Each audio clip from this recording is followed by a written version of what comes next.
Voter ID laws. 34 states have enacted some form of legislation in recent years placing stricter conditions on what kind of ID you need to vote. In Virginia, ID in general has been required to vote for years, but as of July 2014, only photo IDs issued by the state, an employer, or a local college are now acceptable. This is the form that voters need to complete to indicate that they don't have ID. All we need is their name and some information so that we can identify them. According to the Virginia Department of Elections, almost 200,000 registered voters don't have a driver's license in the state. These are often people who don't have cars, new voters, and senior citizens like Jerry and Corinne Greenwald. It's the focus of a controversial partisan debate. Supporters of the Republican-led legislation say voter ID laws help prevent fraud, but critics say that the laws disenfranchise communities of color and young people, demographics that tend to vote Democrat. Not everybody drives a car, and that's the convenient form of ID, and so there have got to be people without ID, and I just have to think that the majority in the legislature thought there was some advantage. Some legal experts have called it a de facto poll tax that suddenly places an unnecessary burden on citizens who exercise their right to vote for years using more inclusive forms of ID with little trouble. It wasn't necessary for many, many years. So I suppose that one can have, and Virginia had very clean elections.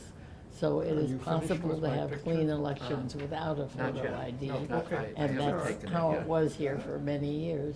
Last year, the NAACP's Legal Defense and Educational Fund joined the Department of Justice in a lawsuit against the state of Texas, whose voter ID laws have been called racially discriminatory and the toughest in the nation. We just assume everyone has a birth certificate. Not everyone has their birth certificate. There are people who grew up in foster care, people whose parents never gave it to them and their parents have been killed, people who've lost it in a fire, people who are elderly and who were born at home. There are lots of people who don't have birth certificates. According to the Justice Department, around 600,000 people in Texas, the majority African Americans and Latinos, don't have the appropriate ID to vote. Particularly those who are low income and who lack the funds to be able to pay, as one of our witnesses said, for the $42 to get the birth certificate. It's the very elderly, rural voters as well, who have to travel long distances, those who are disabled. So everyone in those categories, students who lack the funds, who lack vehicles and so forth, all of those categories of voters tend to be disproportionately hurt by these voter ID laws.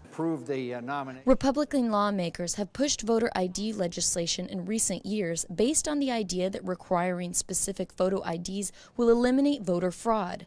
But little evidence has shown fraud to be a legitimate concern. Given all of the battles that we've been in over voter ID, I can assure you, if those who are supporters of voter ID laws could find evidence of rampant voter fraud, we would have seen it.